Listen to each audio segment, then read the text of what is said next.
So let's get started with our day 2 of demo. So yesterday what we discussed was about the course in particular, that what will be covered in general in the course, what are the timelines we are looking at, who are the people, and what are the prerequisites, what are best suited for it. Now today we'll take our discussion a step forward. Okay, so this course is designed specifically keeping in mind that people from IT or non-IT either side can join in, and will not directly jump onto what business analyst does as such. Okay, but instead we'll take we'll take baby steps. So today we'll take one step further. We'll do two things. First is we'll discuss on our agenda. Okay, what are we going to discuss? And second thing that we will be doing is we'll be talking about few things. So let me get rid of this and this as well. Okay,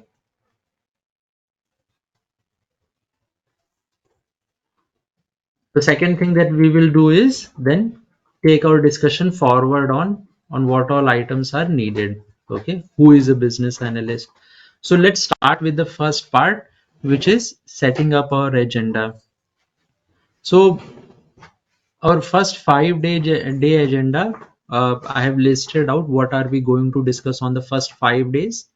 So yesterday was our day one, even though it was a demo. So I just thought of writing down for the first 3 days as well. So day one, we discussed about our training programs. What are we going to cover in general? What topics will be covered? What tools will be taught? What are the prerequisites, certifications, growth of career as a BA, and all those items were covered on day one. Now, day two, we are on day two, and today we'll be covering few of the more basic aspects like who is a business analyst, what a business analyst does on a day-to-day basis in their job profile. Second, in order to do your work on a day-to-day basis, what type of skills do you require? Okay, and then we'll move on to day three, where we will now try to discuss how this role of BA was created in the IT industry. Okay, once the role was created, how the role has evolved over time. So initially we were more inclined towards waterfall methodology, so what business analysts were doing versus what they are doing agile, there's very minimal difference, but it's just a way of saying things. Okay, and then when we move on to IT industry, are there any specific roles and responsibilities that a business analyst performs? Then we'll move on to day 4, where we are going to discuss some of the common terms. So before we start our discussion, it's important to understand some of the basic terms in a very simple manner with some of the day-to-day examples. So that way we know what these terms actually mean when we start our discussion forward. Okay, and then we'll move on to our day 5, which is where we'll talk about the software development life cycle. Okay, how a BA performs their role in SDLC, like what is expected on the different phases of SDLC.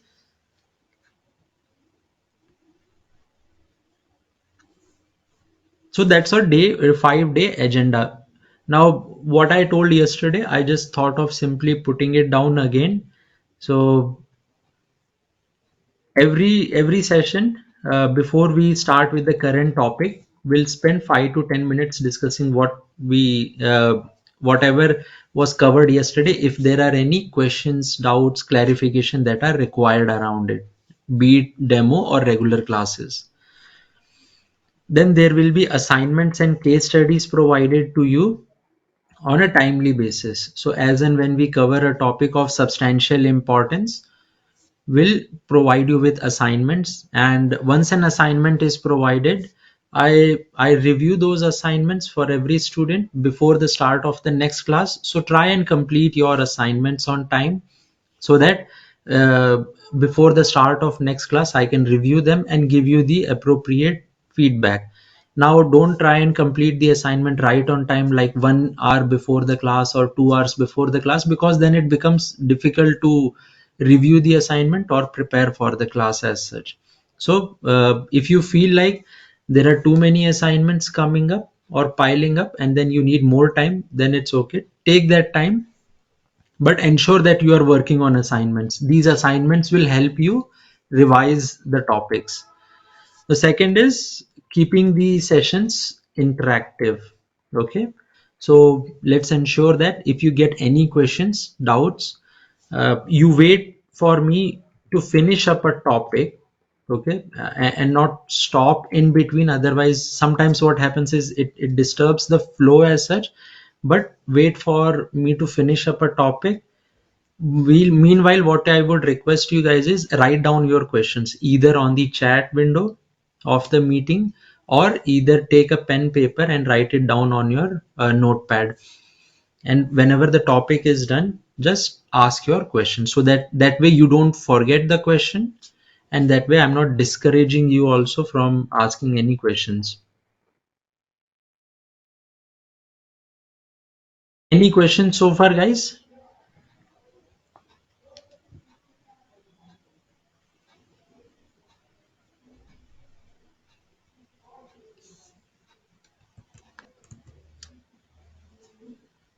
Okay, I'm assuming no questions. So let's jump on to today's session.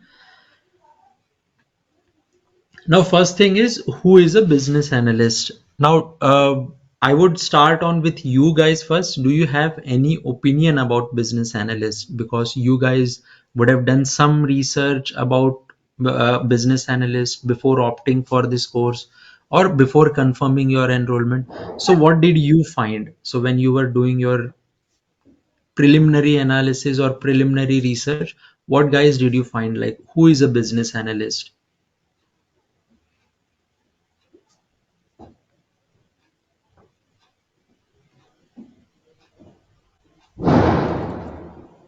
Yeah, Harsha, if I am not wrong, business analyst is a person who acts as a bridge between the client and the developer and tester team.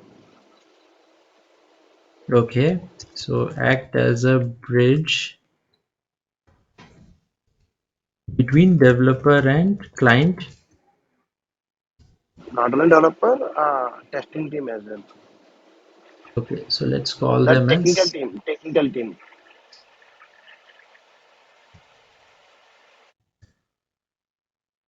good. Anything else?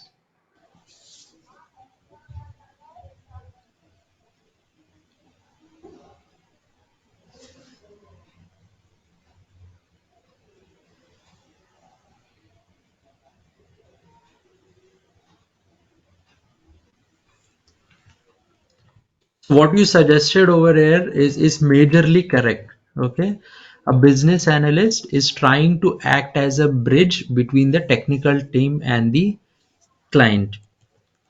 But we'll go through some of the different terms. So what happens is, when you start working as a business analyst, we would want to use certain terms to further convince someone that we are actually business analysts. We are either working as business analyst, or we are trained on business analyst, whatever be the case. Okay, so instead of calling business analyst as a bridge, let's use the term liaison. Okay, so it's nothing but the same thing, but how you communicate between two different set of people.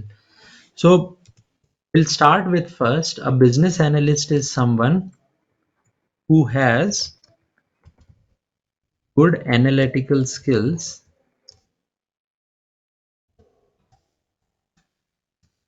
to be able to identify or analyze the feasibility of a request. I will not call it as a requirement. It's not a requirement yet. So request. Okay. So acting as a bridge is or acting as a liaison is a secondary thing for a business analyst. First part is, a business analyst will spend considerable amount of time in trying to interact with the end customer, or the client as such, not the end customer but the client as such. Now when you are interacting with client, sometimes you will get some brilliant ideas, You as in the client will share some of the brilliant ideas with you. So you'll be completely amazed, and then you want to get onto more details, that how do we implement that idea. Now sometimes the client will also come up with most basic ideas, okay, that are not going to add any business value to it, business value to the software. So what happens is, you as business analyst are expected to do certain things, that we will look at your day-to-day responsibilities, but you as business analyst are expected to have good analytical skills. Using those skills, you try to assess whether the idea suggested by the client is worth enough to be implemented immediately or later. Okay, so what these analytical skills will actually help you identify is, that we will cover in detail later.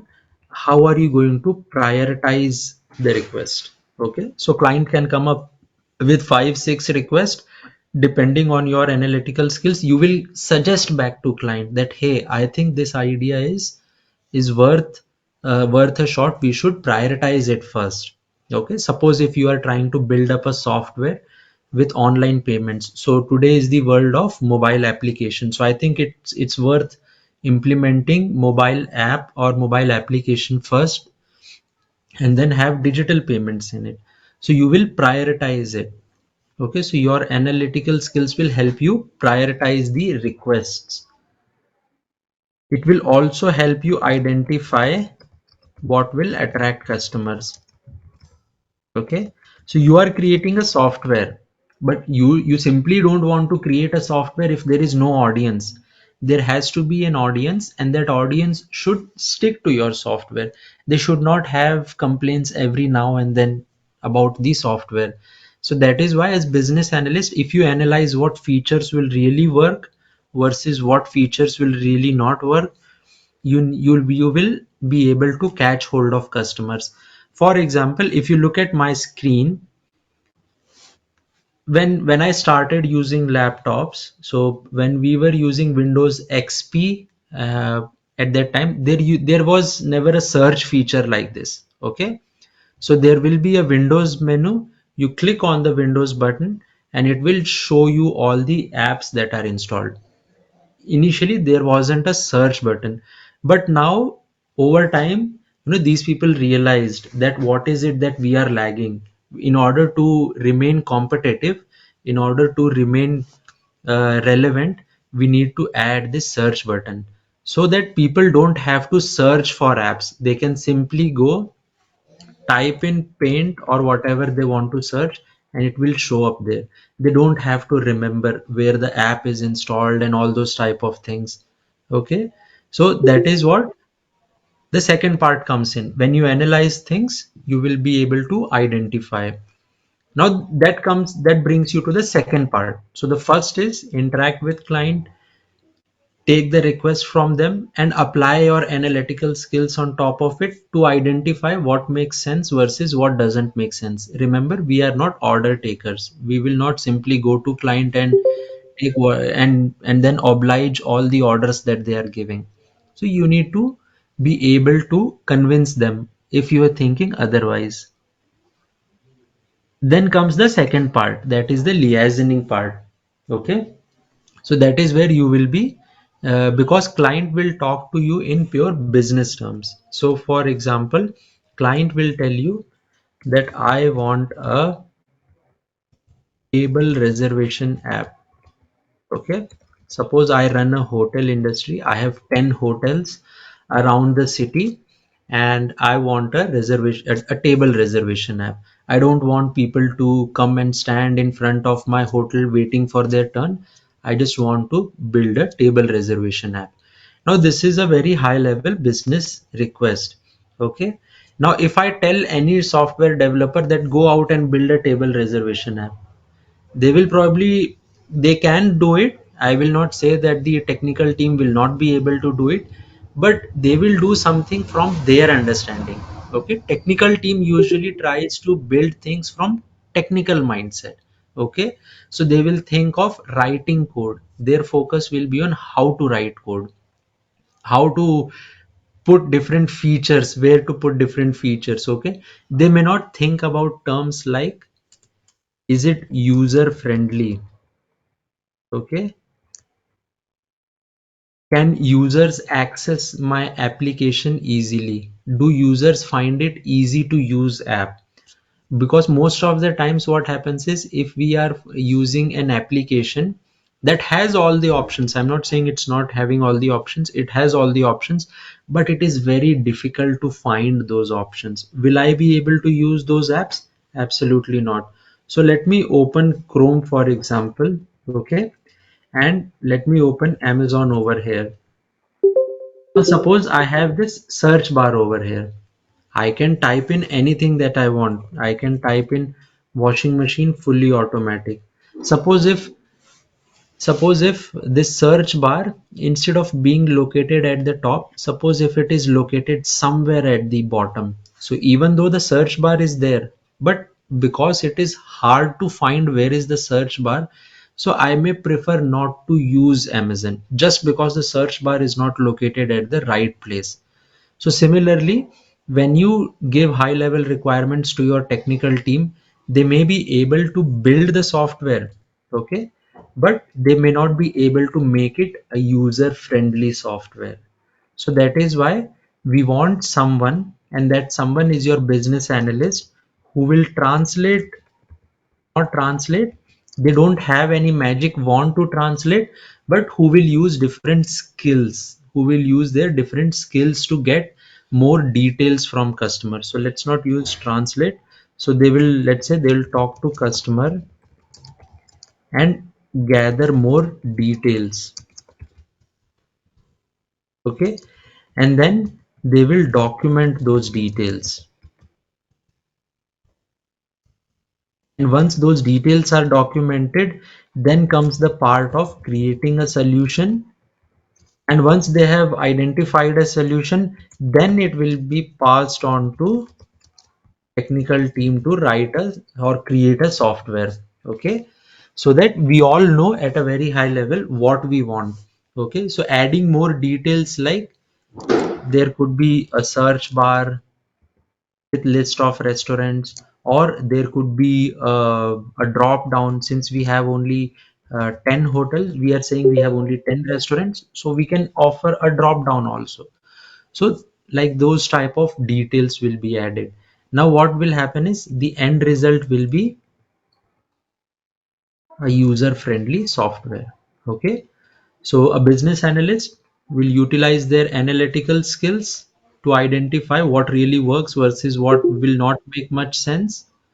Okay, remember guys, it's a discussion. You are not trying to tell client that as a business analyst I am correct. You are trying to discuss with client. So sometimes clients will convince you that they are right. Sometimes you will be able to convince them. So either ways it should fine. You should not think that I should always win. And then comes the second part of liaisoning. Okay, so for liaisoning, you try to talk to customer to translate their high level request into a much more detailed document. Once you have the document, work with your architects to create a solution. Once the solution is done, then you pass on that solution and requirement document to your development team, which will then write the appropriate code. This will all lead into a user friendly software. Okay, a software something similar to Amazon, where you will have your search bar at the top. So users are very particular. Even though your website is fast, but if you don't have items at the right place, things are that customers will have lot of complaints on you. Okay, any questions so far?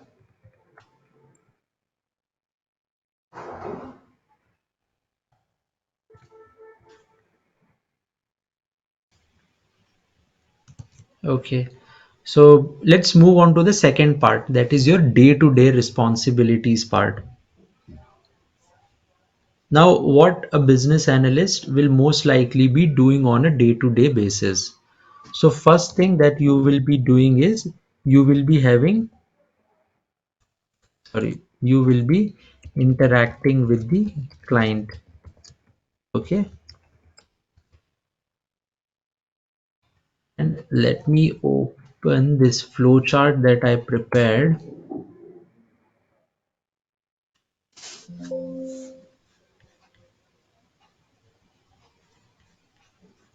Okay, so these are some of the skill sets that you as business analyst would be required over your time to be able to do your work effectively. Okay, so like for example, we have analytical skills, creative thinking, learning, systems thinking, and conceptual thinking.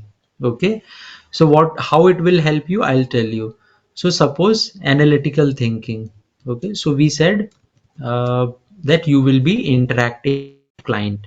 So when you interact with client will mostly be having some ideas. Okay, so client, they have ideas. We as business analyst or the IT company doesn't necessarily have to come up with idea. We can definitely come up with idea to improve the way works, but the basic business idea on what type of business they should do, how much money they should invest in, so those business ideas are with the client. So client are the ones that come up with ideas. Okay, now they have the idea in mind. For example, this one, I want a table reservation app, but they don't know, because of lack of IT experience, they don't know how to implement this idea into an IT solution. Why? Because nowadays everyone knows that in order to attract the younger generation, we need to have applications, websites, because nowadays most of the people are comfortable browsing for things online rather than directly shop or a hotel or a restaurant and then trying to find out. So nowadays, because of internet, because of mobile revolution, all possible. So client will come up with ideas, but they don't know what else to add around the idea. Okay, so that is where you as business analyst, like or learning process. For example, suppose you don't know anything about the restaurant industry.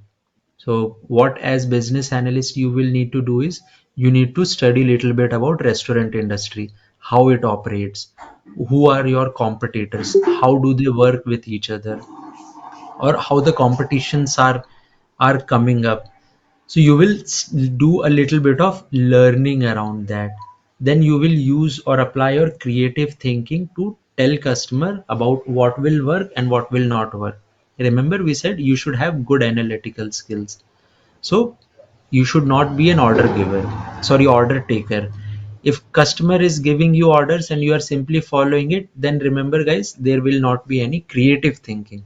So creative thinking is, to simply put, we already have something called as Zomato. Okay, so you should not be able to try and copy Zomato. So when you are going to build a table reservation app, if you are just simply going to copy Zomato as it happens in India, so what will happen?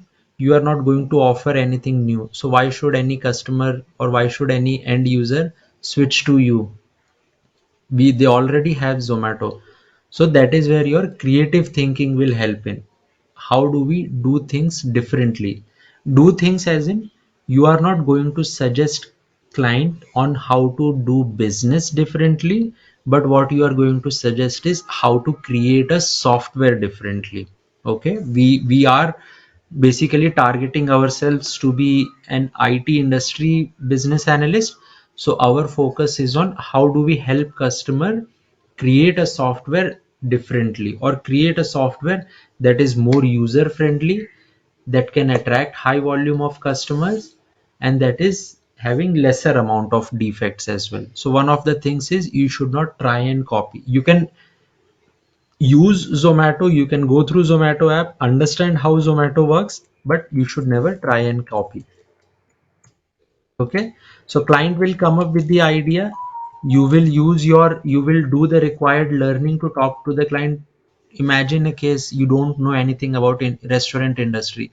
If you go and talk to client obviously will not be happy with you.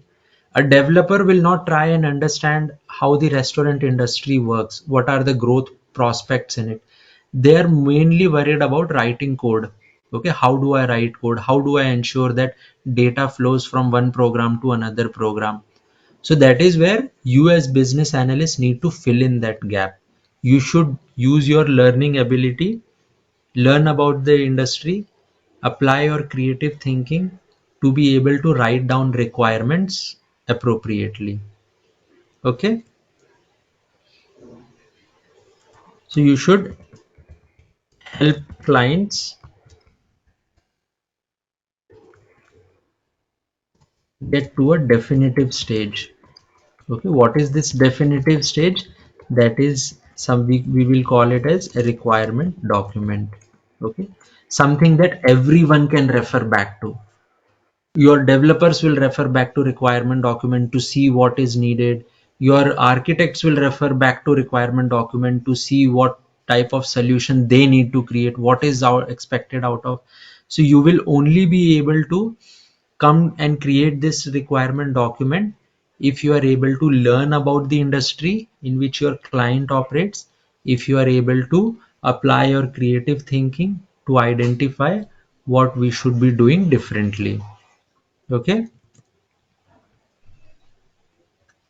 now while interacting with client, you see over here we have something called as interaction skills. So this is not just with client, you will also be interacting a lot with your uh, with the technical team. Okay, now when you work or interact with your technical team, what happens is you need to have certain skills around it as well. Okay, so number one is facilitation skills. Facilitation skills means what? That you are able to conduct meetings, that you are able to follow up on the required action items. So whenever you conduct any meeting, what will happen is every meeting will have certain discussion points. Okay, suppose you guys are meeting here with me, so we will discuss on certain points. We will discuss on who business analyst is, what they are doing. So there will be some discussions. In order to cement those discussions, in order to ensure that you are understanding those points, what can happen is I can give you certain assignments. Okay, so if I have given you certain assignments, there is an action item on you. You guys need to complete the assignment. Okay, whether you guys have completed the assignment or not is something that I will follow up. Okay, I'll check with you, did you guys complete your assignment or not. So similarly, what happens is when you conduct your meetings or when you are interacting with client or your technical team, you will be conducting meetings. Those meetings will have certain discussion points. So when the meeting ends, you should be able to, okay, you should be able to document the discussions.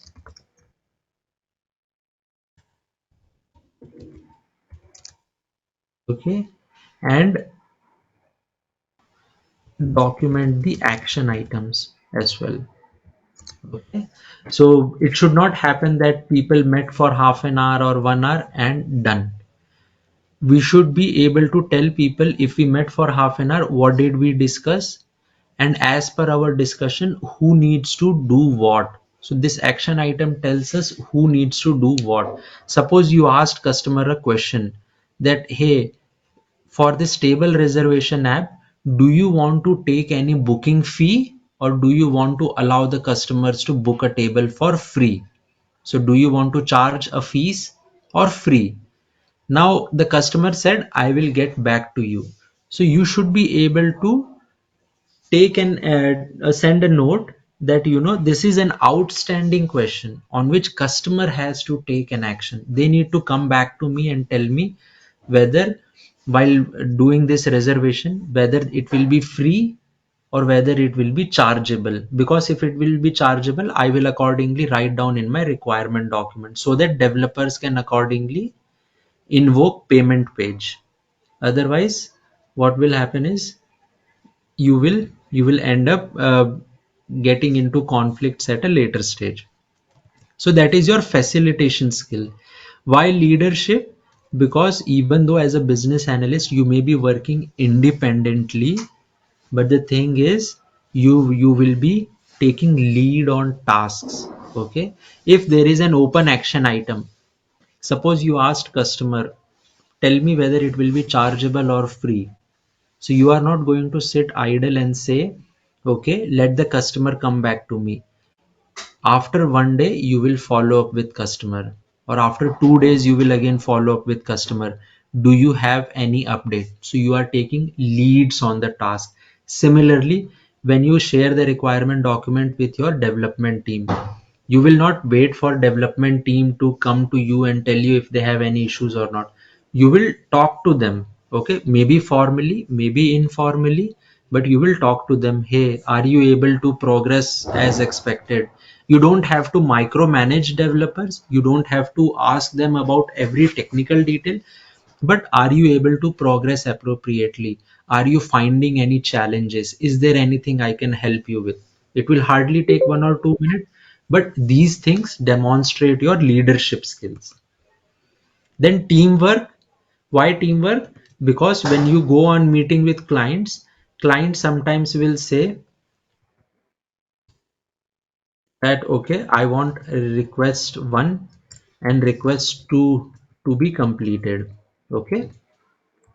Now in your next meeting, client says, hey, why don't you add request 3 also? So earlier I told you I have 2 requests. Now I'm giving you 1 more request. Now as a business analyst, if anything new comes up in your meetings with customer, you are not going to simply add it to requirement document. The general thumb of rule is you don't keep the customer waiting, but you tell them that give me 24 hours time, I'll get back to you, let me have a discussion with my development team. So you talk to your team that, hey, do you think earlier we said that for these 2 requests we are going to take 100 hours, can we complete all 3 in 100 hours? Or do you think if 3 is added to existing, it will increase our estimate from 100 to, let's say, 150 hours? So you are not going to commit to client on anything. You are a team member, so you will get back to your team and discuss with the team appropriately. And similarly, your interaction skills will have conflict resolutions as well. Most simple thing would be related to defects. Sometimes testers will raise a defect, developers will not agree with it. So as a business analyst, you spend considerable amount of time, not considerable, but some amount of time in trying to resolve those conflicts. Okay. So because you are demonstrating leadership skills, so you should be able to resolve conflicts. Now these are your interaction skills. Now for doing these day-to-day responsibilities of interacting, you should have good verbal communication, good non-verbal communication and written, and spend time listening as well. Okay. Most of the times your problems will be solved if you listen to your customer for appropriately. So sometimes customer wants to say something, but we think we got the idea, so we stop them that no, I got the idea. Not just with customer, even with your development team or your testing team also. So sometimes they're trying to ask a different question, but we think that we know the requirement very well, so we stop them in between. So we should not be getting into those type of things. Listen to someone completely. And to be honest with you guys, sometimes while listening to some people itself, you will get the solution itself, you will get the idea on how to probably solve it. So because you are spending a lot of time communicating with your development team and your customer or the client, so you should have good verbal written communication. So I'll give you some tips on written communication. So for example, whenever you are going to set up meetings, okay, whenever you are going to set up meetings, ensure that your meetings always have agenda. So having an agenda of the meeting tells the meeting participant what meeting is all about, what is going to be discussed in the meeting, so that people come prepared for the meeting. Now, if you don't disclose the agenda for the meeting, what will happen is people will be scratching their head. If and in meeting they will come to know about the topic, and then it becomes difficult to get their answers because you cannot simply ask them on the fly. So if you already share the agenda, maybe they'll come prepared, and if they come prepared, you will get your questions answered as well. Okay, keep your meetings to only the required participants. Sometimes what we do is we invite the entire village into our meeting. So we don't want to do that. If we think that our meeting will be focused on technical architects, let's invite only the required technical architect. Let's not include all 20, 30 technical architects of my organizations, because everyone's time is crucial. Everyone's time is important. So let's not try and waste anyone's time, and keep your meeting to the required participants only. Okay. After every meeting is completed, send out notes. Very important. What will your notes have? Notes will have things like what did you discuss during discussion points of the meeting, then the action items of the meeting. Then there is one key thing that you can do is, in IT industry, I see majority of the people, they will say that you need to do this action item, you need to do this. But what they forget to say is the timeline around it. Okay, let's not ask anyone to do this thing. Okay, let's also add a timeline. For example, I will not say to you guys you need to do the assignment. When I say you need to do the assignment, along with it I'll give you a timeline also. You need to do the assignment before the next class. Then only you will be able, then only you will try to prioritize it and do it before the next class. Otherwise what will happen, that hey, the trainer has told that assignment needs to be done, but he never said by when. So that means I can take 2 days, 3 days, 4 days, 5 days to complete the assignment. So one of the most powerful thing that can help you go long is adding timeline to your action items. Adding timeline will tell the other person how critical your request is. Now, just to make your request critical, don't add any timeline, add realistic timelines, so that people don't think that, you send them an email today and you are saying in next 2 hours, give me a response. That should not happen. So if you are sending someone an email today, then probably give them sufficient time to go through it and respond. Maybe you can say that in next 2 days, if you can give me a response, I'll be able to continue with my requirements documentation. Otherwise, requirement gathering will be delayed. Now, one more thing that you can do on top of it is add impact. Okay, what happens if you don't give me response on time? If you don't tell me, if you don't give me a response in 2 days, then my requirement document will get delayed. If requirement document gets delayed, then my development team will start coding late. If they start coding late, my software deployment date will change. So that way the other person will know that you are not simply bluffing with any timeline. There is a real impact as well. So even when, whether you are working as a business analyst, it truly helps when you do these things as business analyst, but even as a regular developer tester also, when you go out in any meetings, don't just add action items. Along with action items, add timelines, add an impact on it. Okay, so in interviews also, when people ask how do you get the work done, so we get the work done because we follow this approach. Okay, similarly, when you are writing emails as well, ensure that for emails also it is intended to right audience. Okay,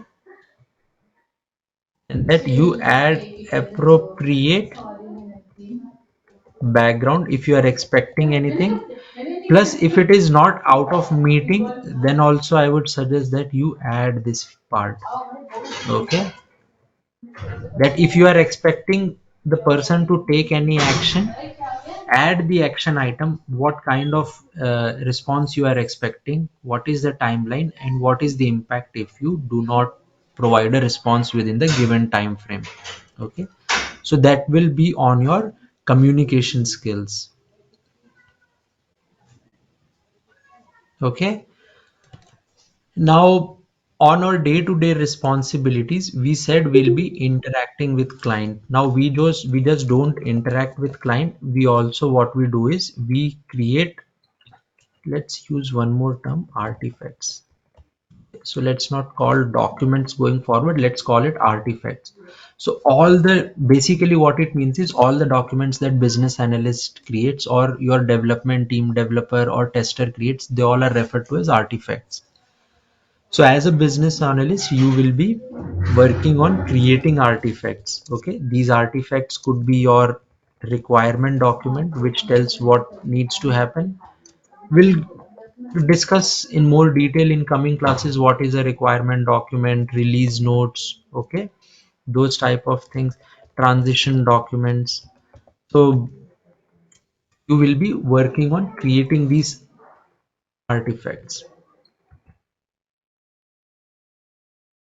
Okay, so for creating these artifacts, you need to have good documentation skills. Again, your written skills will help you create documents which can be easily understood by others as well. Okay, now in order to interact with client, in order to create these artifacts, you need to have sound knowledge. Now look over here. In this chart, I never mentioned that you should have good technical knowledge. You should have good organization knowledge. Organization is the company with which you are part of. Okay, suppose if you are working for TCS, you should know what are the values of TCS, what TCS is, how many employees are there, and those type of things. Why? Because when you go out to clients or customer, some people, may be rude. Some people will directly ask you, I don't trust you, why should I trust you, you don't have enough expertise or knowledge. So you should be able to represent your organization, or if someone is trying to bring down your organization, you should have sufficient knowledge to be able to understand what your organization does, how do they do the work, and what is expected out of you within the organization, so that when you talk to client, you can appropriately represent your organization. Then industry knowledge, like I said, whichever industry your client operates in, you don't have to have in-depth knowledge, you don't have to become an expert in that industry, but you have to have some good some basic knowledge, and basically I would say a good knowledge of that industry, so that you can talk to client. If client uses the term like table reservation, it should not be like, okay, what is my table reservation, why tables, what is the customer talking about, I don't understand anything. So that is why you should have some basic industry knowledge, so that you can strike conversation with your clients. So you will spend some time. It's not that as a business analyst you learn some of the skills of writing requirement documents, conducting meetings, creating user stories, and you will be done with it. No, you need to keep on learning new industry that you become part of. Suppose if you join a banking industry, and if you stay with banking industry right throughout your life, well and good, you just have to learn about banking. But if you keep switching your jobs, today you are working for a banking client, or if you are switching projects as well, tomorrow you are working for health insurance, day after tomorrow life insurance, then you have to have some basic knowledge about that industry in general. Okay, then the methodology is nothing but a knowledge about your, I would say the key one is industry plus the methodology. Okay, so methodology is nothing but waterfall that we are going to cover in our subsequent sessions, and agile, how do we do work in that. Okay, so when someone asks you a question, how are you writing user story in agile, why are you writing user story in agile, how do you prioritize user story, how agile provides advantage over waterfall, or how is waterfall more advantageous than agile? So you can only answer these questions if you have knowledge about those methodologies. Okay, how do we conduct our work? Because sometimes what happens is, in organizations there will be chances when, a regular scrum master or project manager is not there. They might have resigned, or the organization is not able to hire an appropriate talent. They may ask the business analyst to do the additional responsibility of scrum master because you are interacting with client. So they want you to take up that additional charge, not on permanent basis but for time being. So that is why, if you have good methodology, you will not only be able to do your role, but you will be able to perform these additional tasks as well. Okay, methodology knowledge helps you excel at your task, but also helps you do additional or take up additional tasks as well. Then the solution knowledge. Okay, solution knowledge is nothing but when you so once you create these artifacts, what will you do is, if it's a brand new product or feature that is being developed, then most likely you will be interacting with architects as well, technical architects. Okay, you just don't want to rely on developers to create a solution. Developers in the in the early stages, they are only asked to worry about writing their program. But before they write their program, someone has to create a solution. Now think of uh, solution is, suppose if you have a land. Okay, so suppose you guys have land in,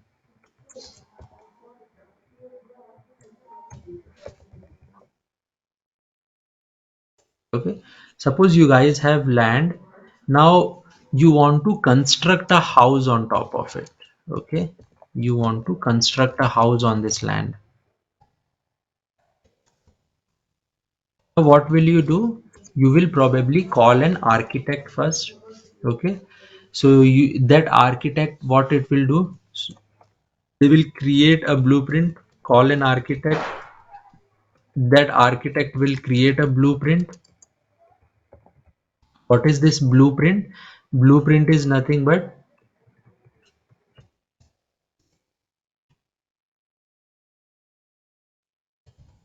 okay, so what is a blueprint? Blueprint is nothing but architect will lay out a plan for you. Architect will talk to you. Okay, what do you want from your house? So in the given landscape, do you want a garden? Do you want 2 bedrooms or 3 bedrooms? Do you want a bigger hall size or a smaller hall size? Do you want a parking space or not? So architect will talk to you, get your requirements and create a blueprint. Okay, this blueprint is nothing but your design. Okay, how do you create your house? Where will be room size? How long will be my room sizes? Where will be room? Where will be the gate be located? Where will the parking space be located? Where will the garden be located? And those type of things. So it will have details about how to basically use that land area. Suppose if your land area is of any size, so how to appropriately use that entire land. So they will create a blueprint or the design with all your requirements. Now what happens is, once the blueprint or design is done, you take that design and now you call in a mason. Okay, now you call in a mason. The mason will bring in laborers with them. Okay, so these mason and laborers, now you share your blueprint and design with mason. Now mason is consider them as your actual developers. So mason will see the design, but architect has never told you how much quantity of cement you require. Okay, how much the iron rods you need. So those all things, they just created a design of how to construct a house. Now you, when you give the design to mason, now mason will decide what is the quality of cement that I need, iron rods or other required items that I need. Okay, so they will get those items and then start constructing the house as per the design and the material. So similarly, when you are creating artifacts, you talk to technical architect here as well. Whenever you are working on any new requirement, a bigger requirement, not a smaller requirement, a bigger requirement, like building an app from scratch. So you talk to technical architects, and with them you create a solution.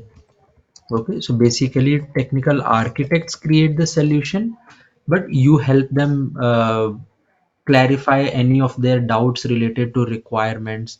So whatever solution is created, you should have good knowledge about that solution. Now, whatever day-to-day responsibilities that you do, just understand there is something that comes over and above it. Okay, you should have good and strong ethical values. You should not be thinking that, okay, if customer is not behaving appropriately with me, then I should not work for the customer, or if I am not getting good salary, I should not work over here, or I should stop my work. That's not the case. If you are not getting good salary, if you are not happy with the salary or role you are performing, you can certainly resign and move to a new company. But even though while you have resigned, you should maintain strong ethical values. Then only you will be able to build good connections. Trust me, guys, I have spent now 13 years. It is my 14th year. Now, the people with whom I used to work in the third and fourth year of my IT career, I'm still in contact with them. I started some freelancing work some time back during COVID time, and that was all because of those connections, because they trust me that I'm ethical. That if they give me some work, if they tell me, Rahul, don't take screenshots of my data, then I will not do that, or my work is much more important, take care of it. So they know that I keep their interest before my interest. So I'm working with them, I'm giving them appropriate suggestions, I'm not trying to fool them, I'm not trying to get the work done from them, I'm trying to have genuine discussions with them.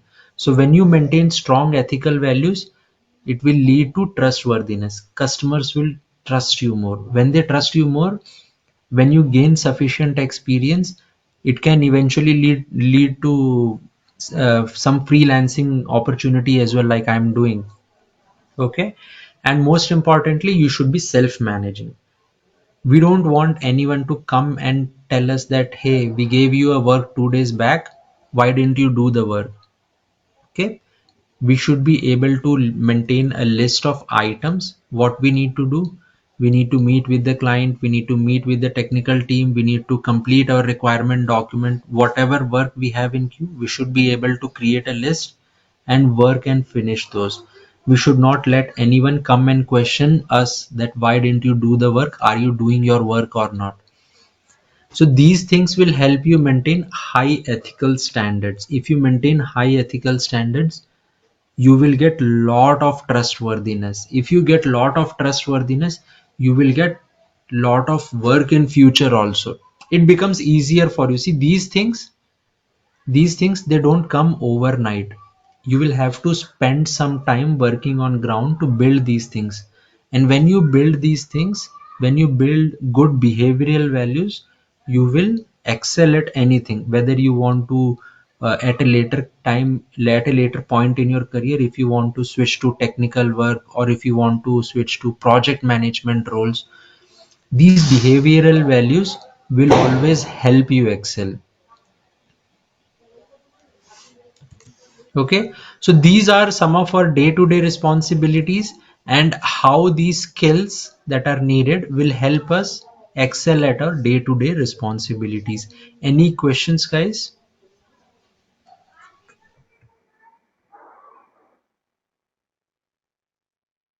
Let me check the chat box as well. If okay, no questions. Are you guys able to follow me? Am I clear? Yes, no, anything? Not sure.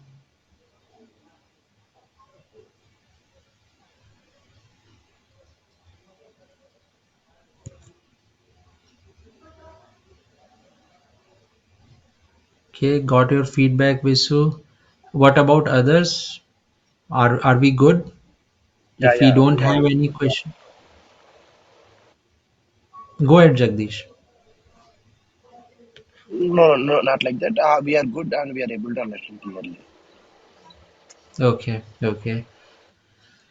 Great, guys. So, if there are no questions, I usually keep the last 2 to 5 minutes for any questions. So, if there are no questions, I'll give you guys back 5 minutes. We started our session 5 minutes late, but we'll end it on time, and we'll meet tomorrow on our third third demo. Okay. But as I told you guys yesterday, uh, do send a message on this number, okay, a WhatsApp message, so that we can continue to update you with respect to class timings, new classes coming up, availability of recordings, and those type of things.